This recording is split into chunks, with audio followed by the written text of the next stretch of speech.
now, I am still using the audio and the default microphone of our FreedConn R1 Pro.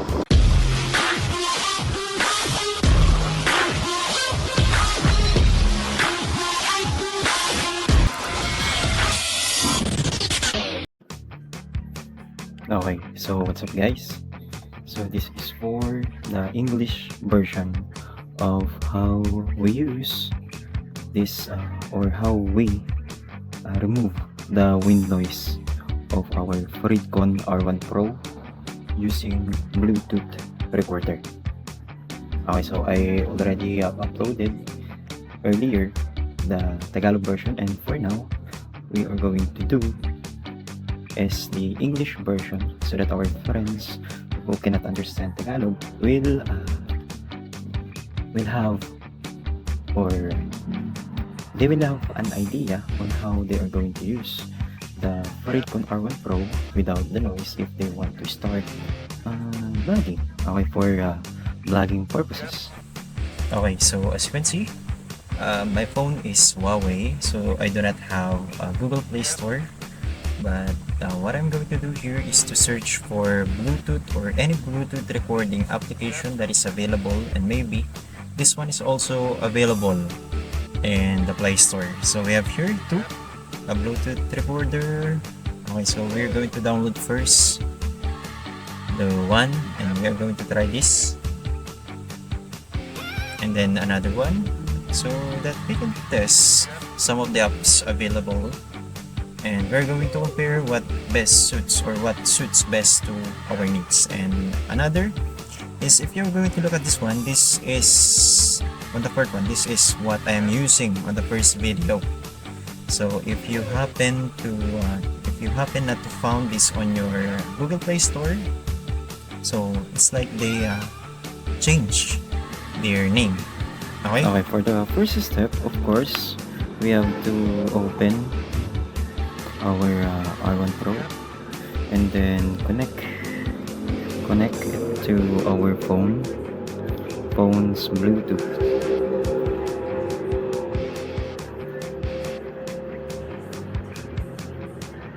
Connecting.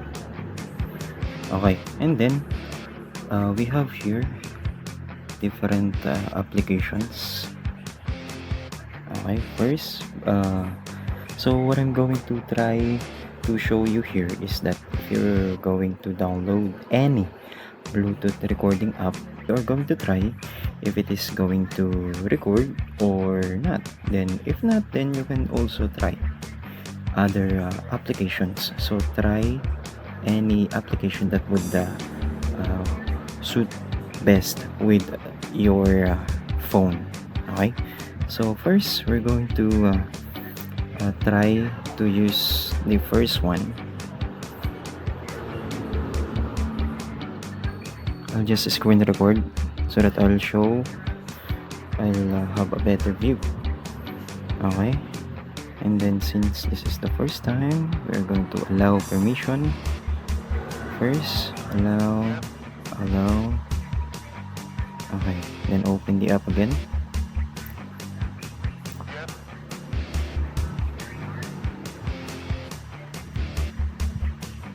Okay, so as you can see, on my Huawei phone, it does not open. So I'm going to try the other app. Allow, then allow. Okay.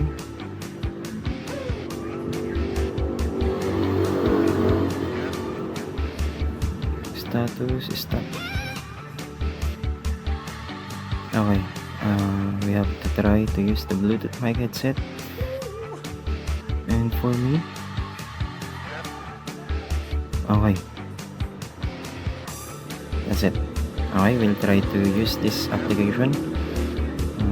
We're going to click start recording, and then we'll have to tap this one. So this is where my mic is located that I'm going to tap.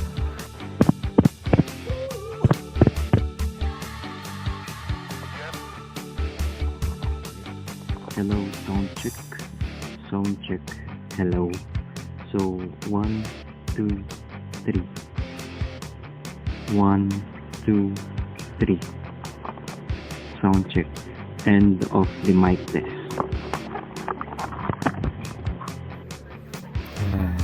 Stop recording. Then archive. We'll try to play. But in order, or for the sake of this video, I'm going to turn off the Bluetooth so that we could hear it in speaker's phone. Okay, so 315, 1257, this one.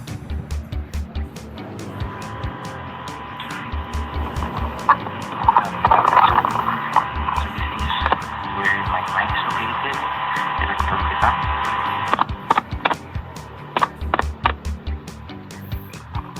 Okay, so as you can see, Hello, it works. sound check.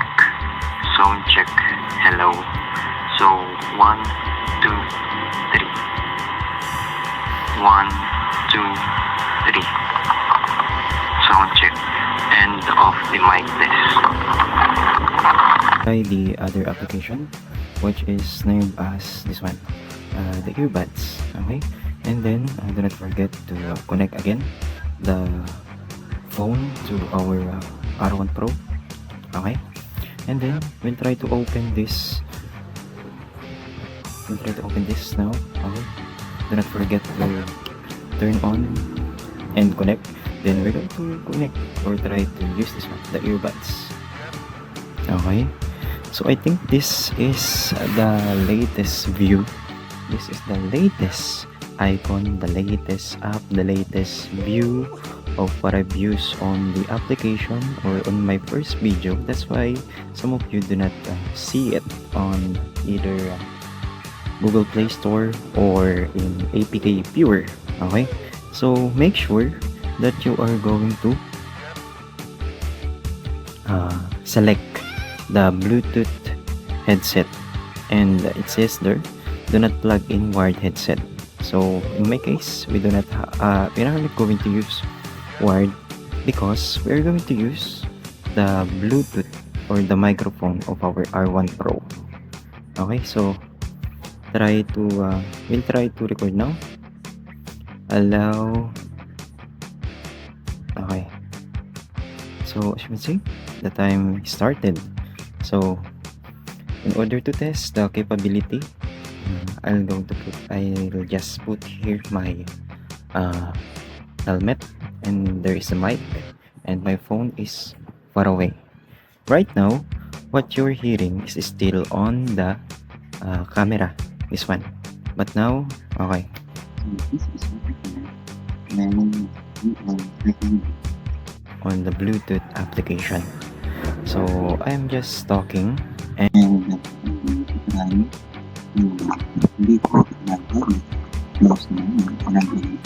start talking.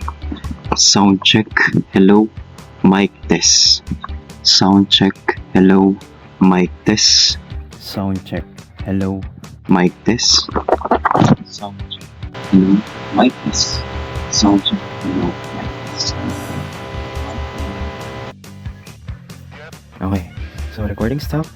So right now, for the sake of this video, I'm going to disconnect the Bluetooth so that we are going to hear through the speaker of my phone what we have just recorded. So in order to get the file, so there.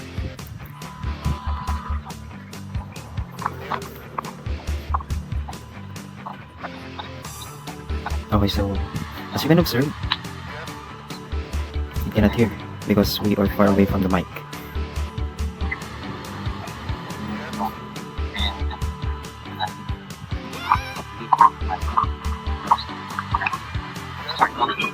Sound check. Hello, mic test. Sound check. This is not the part where I lifted the helmet close to my mouth. Mic test. And then put it back again. So as you can see. Okay. So my solution for the wind noise of the FreedConn R1 Pro is connecting the microphone of this one to any Bluetooth recorder app on our cell phone. That's why if we're going to edit, we're going to get the audio file on our phone and the video file on our R1 Pro. Okay, I'm doing that so that we will have less noise, crispier sound, and audible sound, while also recording video through our R1 Pro. Okay, so meaning to say, we will have another or addendum or another step, so in order to export a quality video.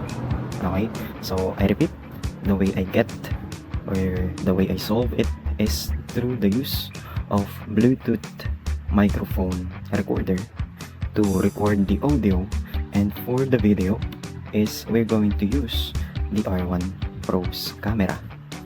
But then the audio of what we have recorded here on our phone came from the microphone there, the microphone of our R1 Pro.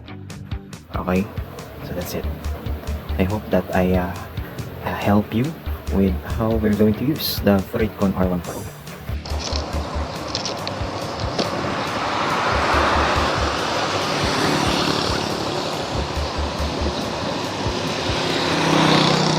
Okay, so right now,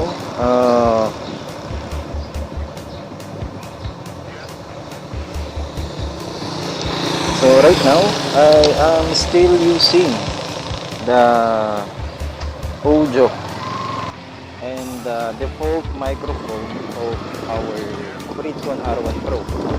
But since this is okay, for this part, we intentionally remove the audio from the R1 Pro because it is very noisy already, because we are now running on our motorcycle. So here I'm now going to click on the Bluetooth app, and this is the audio. Okay, so for now, we already switched the source of our audio on the microphone of our R1 Pro, and the audio is here on our cell phone, which is being recorded through this Bluetooth recording app. So we'll test the wind noise of this one. So we are now running at 86 kilometers per hour. Okay,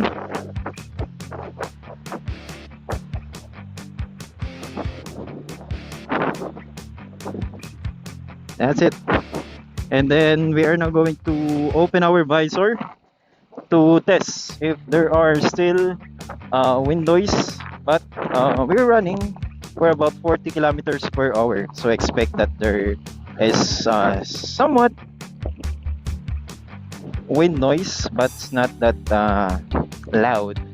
Okay, since we are now in the city riding, so this setup is good for those who are starting to have a moto vlog. Okay, since R1 Pro is a combination, okay, of an action camera. Okay, so since the R1 Pro is already a combination of intercom and action camera, so maybe you can use this one for those who are starting to moto vlog. Okay, close visor again. So I hope that you learned something again based on the video.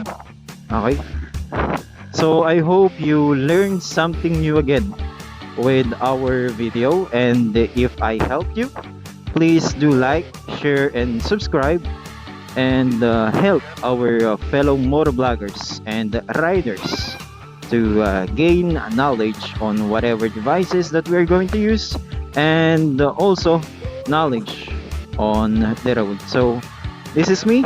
So thank you everyone for watching, and ride safe always, guys.